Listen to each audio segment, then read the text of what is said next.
distressing and upsetting time. The uncertainty of not knowing if you will be able to pay the bills, wondering how and when you will be able to find work, and the emotional impact on the mental health of those affected can have real consequences. The shock the coronavirus has had on the UK economy has seen unprecedented numbers of employees being furloughed, with workers at all levels finding themselves without a job at the end of it. But what happens after this? What can you do to get yourself prepared for what may come, and how can you make the best out of a bad situation? This presentation will cover important topics to be aware of regarding redundancy and the potential of it. Redundancy at any time is unpleasant. Due to the coronavirus pandemic, it has become an area of concern to many who may have previously thought their jobs secure. It is said the financial and economic consequences of the virus are still largely unknown and may take months, even years to fully materialise, meaning redundancy may be a prominent issue for longer than initially thought. The feeling of uncertainty and insecurity are to be expected if you or a loved one are made redundant, but it's important to try and keep a clear mind when it comes to your finances by avoiding any quick, impulsive, emotion-driven decisions. A good starting point for your finances at any point, but especially following redundancy, is completing a budget planner. This will give you a good idea of what you spend, help identify essential spending from luxury, non-essential spending, and show potential opportunities to make savings by prioritising what you consider important.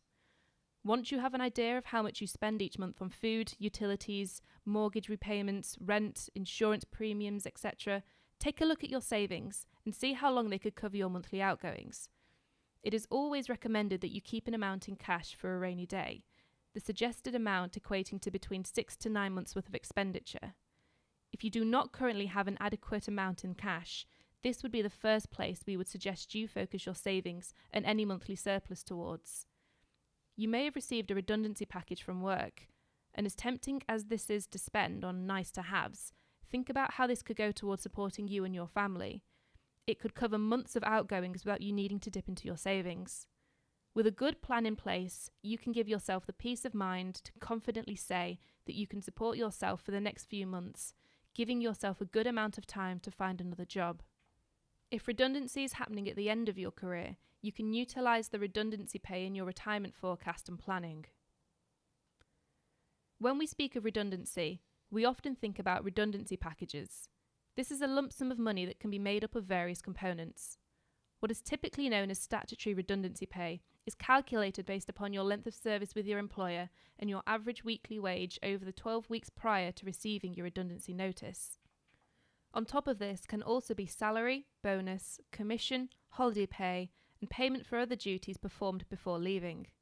Sometimes, if an employee leaves before they have worked their notice, they will receive payment in lieu of notice, pay for the time between leaving and the end of their notice period. There may also be a final pension contribution from your employer for any notice period, and there can also be payments for restrictive covenants, for example, garden leave. The first £30,000 of any statutory redundancy pay is tax-free. Any amount over this is taxable as earned income and subject to your marginal rate of income tax. Any salary, holiday pay, commission, etc. does not have a tax-free allowance and is fully taxable to both income tax and national insurance.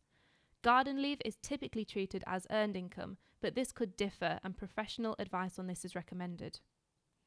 If any taxable redundancy pay over the £30,000 pushes you into higher or additional rate tax bands, you will pay a higher rate of tax on the amount over. If this exceeds £50,000 and you are in receipt of child benefits, this is reduced on a tapered scale until it is completely lost when earnings are over £60,000. If the taxable redundancy pay tips your earned income over £100,000, you begin to lose your personal allowance by £1 for every £2 over the £100,000 threshold.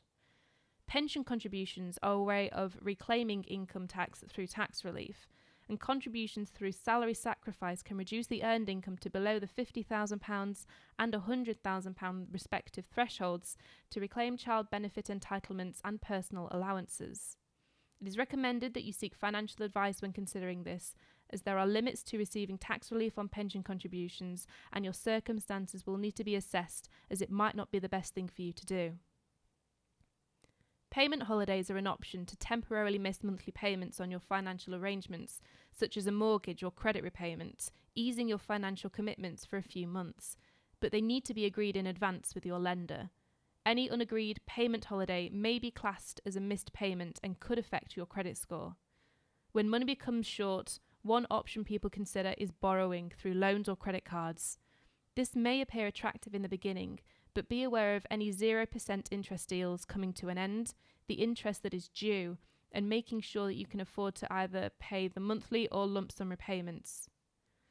The thought and prospect of redundancy is intimidating, so as long as you have the savings and resources available to support yourself, it can be a good opportunity to reevaluate your career, think about exploring other paths, or use it as a catalyst to consider the retirement you're wanting but have always put off. As with most things, a good plan will help you get to where you want to be. All the information mentioned in this presentation can be found in the accompanying fact sheet available on the Ellis Bates website.